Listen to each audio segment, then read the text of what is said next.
अस्सलामुअलैकुम वरहमतुल्लाहि वबरकातुहू। मेरा नाम है डॉक्टर मुसव्वर रहमान और आप देख रहे हैं डेयरी टीवी।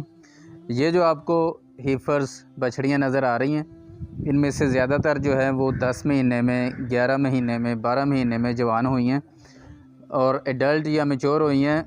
ये वो स्टेज है जब इनका वेट जो है वो 350 केजी यानी 350 किलोग्राम हो जाए और फिर इनको इंसेमिनेट कर दिया जाता है, इनको मसनूई नस्ल कशी कर दी जाती है, टीका रखा जाता है। तो इनमें से ज़्यादातर जो हैं वो 350 किलो जो वज़न है वो उन्होंने 10 महीने में कवर किया है। तो आज मैंने आपसे शेयर करना है कि ये 10 महीने में कैसे आप भी अपनी हीफर्स का, बछड़ियों का वेट जो है वो 10 महीने में गेन कर सकते हैं 350 किलोग्राम। और उसमें अगर हम बात शुरू करें वो तो शुरू होगी प्रेगनेंसी से। जब एनिमल प्रेग्नेंट हो जाता है तो वहाँ से आपने उसकी खुराक की केयर करनी शुरू कर देनी है और थ्रू आउट प्रेगनेंसी, फिर जब एनिमल अपने प्रेगनेंसी के आखिरी महीने में होता है, क्लोज़अप में होता है, तो उसमें मैंने वीडियो में आपसे शेयर किया था कि आपने ख़ास खुराक जो है वो इनको खिलानी है। लेकिन जो आज मैंने बातें शेयर करनी है वो जब जानवर बच्चा दे देता है आफ्टर काविंग, तो उसके बाद आपने उस बच्चे के साथ क्या कुछ करना है कि वो जो है वो बहुत जल्दी वेट गेन करता है और 10 महीने में ये आपको जवान नज़र आ रही हैं। तो सबसे पहली चीज़ जो आपने करनी है, काविंग के बाद आप बच्चे की केयर करते हैं, उसको जो है फ़ौरी तौर पे ड्राई करते हैं, उसकी माँ उसको लीक करती है। आपने 1 घंटे के अंदर अंदर इसको कोलोस्ट्रम यानी बोली पिला देनी है। इसका जो असर है वो उसकी पूरी ज़िंदगी पे होगा। जो आप पहले घंटे के अंदर इसको कोलोस्ट्रम या बोली पिलाएंगे, उसका असर इस बछड़ी की पूरी ज़िंदगी के ऊपर है। इसने जवान होना है, इसने दूध पे आना है, तो जो पहले घंटे की बोली है, कोलोस्ट्रम है, वो पूरी ज़िंदगी इसके लिए मुफीद होगी। तो ये पहला बहुत ज़रूरी पॉइंट है। उसके बाद आपने बोली जो है वो 3 घंटे के बाद दोबारा पिला देनी है उसको।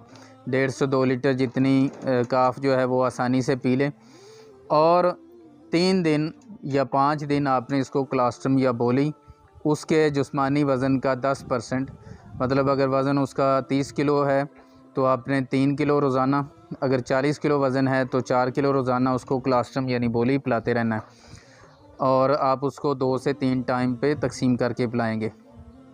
तो ये तो हो गया इसका कोलोस्ट्रम का जो है आपने इसको देना है 3 से 5 दिन। उसके बाद जो है जब ये काफ 5 दिन का हो जाए फिर आपने इसको दूध पिलाना है, वो भी 10% ऑफ द बॉडी वेट यानी जिस्मानी वज़न का 10%। आपने जिस्मानी वज़न जो है इसका हफ्तावार या 15 दिन के बाद करते रहना है।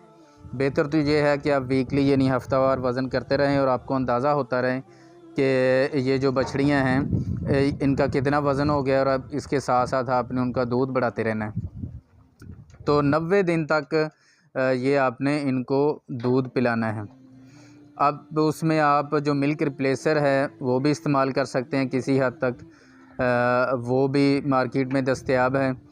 तो उसको ज़रा थोड़ा केयर से इस्तेमाल करना पड़ता है, लेकिन अगर आप दूध के पैसे बचाना चाहते हैं तो आप मिल्क रिप्लेसर भी इस्तेमाल कर सकते हैं। 90 दिन तक दूध है। उसके साथ आपने काफ स्टार्टर देना है। काफ स्टार्टर यानी जो सकलर काव्स होते हैं, जो दूध पीने वाले बच्चे होते हैं, उनको जो हम वंडा देते हैं उसको काफ स्टार्टर कहते हैं। वो ज़रा स्पेशल होता है, आम दूध वाला वंडा नहीं होता, ये आम दूध वाले वंडे से थोड़ा सा मुख्तलिफ होता है। तो वो भी आपने 90 दिन तक इनको देना है और उसके साथ तीसरी चीज़ आपने इनको पानी देना है। तो ये 3 चीज़ें जो हैं वो 90 दिन तक देनी है। इनके अलावा आपने कोई साइलेज कोई कुछ नहीं देना। हाँ, आप लूसन की है जो है वो इनको खिला सकते हैं। तो इसके साथ जो है आपने इनको 5वें दिन पे, 10वें दिन पे, 15वें दिन पे कोई मल्टीविटामिन का इंजेक्शन भी दे देना है। और आप पहले दिन पे इनको एक काफ पेस्ट मिल जाती मार्केट से जो इनको इम्यूनिटी देती है, इनको ताकत देती है। काफ जो है वो बछड़ा जो पहले दिन का ही है वो ताकत में आ जाता है, खड़ा हो जाता है और दूध पीना शुरू कर देता है। तो वो काफ पेस्ट भी आप दे सकते हैं। जब 90 दिन के हो जाएं फिर आप इनका दूध आहिस्ता आहिस्ता छुड़ा देते हैं। 75 दिन के बाद आहिस्ता आहिस्ता कम करना शुरू कर देते हैं और 90 दिन पे दूध जो है वो बिल्कुल ख़त्म कर देते हैं। 90 दिन के बाद आप इनको साइलेज भी दे सकते हैं, सब्ज़ चारा भी दे सकते हैं, सातूड़ी भी दे सकते हैं और फिर इनका वंडा जो है वो भी चेंज हो जाता है। फिर आप इनको हीफर वाला वंडा शुरू कर देते हैं, काफ स्टार्टर एंड कर देते हैं और हीफर वंडा शुरू कर देते हैं। तो ये फिर जब तक ये जवान हो जाती हैं 1 साल की उम्र की या 10 महीने की उम्र की या 11 महीने की उम्र की, तब तक आपने वो 1.5 से 2 kg वंडा देना है, साथ साइलेज या सब्ज़ चारा देना है, तूड़ी देनी है और उसके साथ आपने मिनरल मिक्सचर भी देना है। तो वैक्सीन जो हैं वो जितने भी फार्म पे की जाती हैं वो आपने शेड्यूल बना लेना है। जब काफ जो है वो 30 दिन का हो जाए तो उसके बाद आपने उसको ब्यूटालैक्स भी लगाना है, इमीज़ोल भी लगाना है और जब उसकी उम्र जो है वो तकरीबन 2 महीने के करीब हो जाए तो आपने उसको सारी वैक्सीन्स, जिसमें मुँह खोर की वैक्सीन है, HS की वैक्सीन है, क्लोस्ट्रीडिया की वैक्सीन है, बेफ की वैक्सीन है, लंपी की वैक्सीन है, तो ये भी आपने साथ साथ चलाते रहना है। 4 महीने की उम्र पे आपने ब्रूसेला की वैक्सीन भी लगा देनी है। तो अगर आप भी इन सारी चीज़ों का ख्याल रखें कि काफ को डिज़ीज़ फ्री भी रखना है, इसको बीमारी भी ना हो, इसकी खुराक भी सही रखनी है, इसको पेचस नहीं लगने चाहिए, डायरिया बिल्कुल नहीं लगना चाहिए।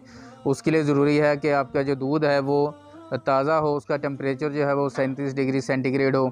अगर आप मिल्क रिप्लेसर दे रहे हैं तो वो भी 37 डिग्री सेंटीग्रेड के टेम्परेचर पर ही पिलाएं।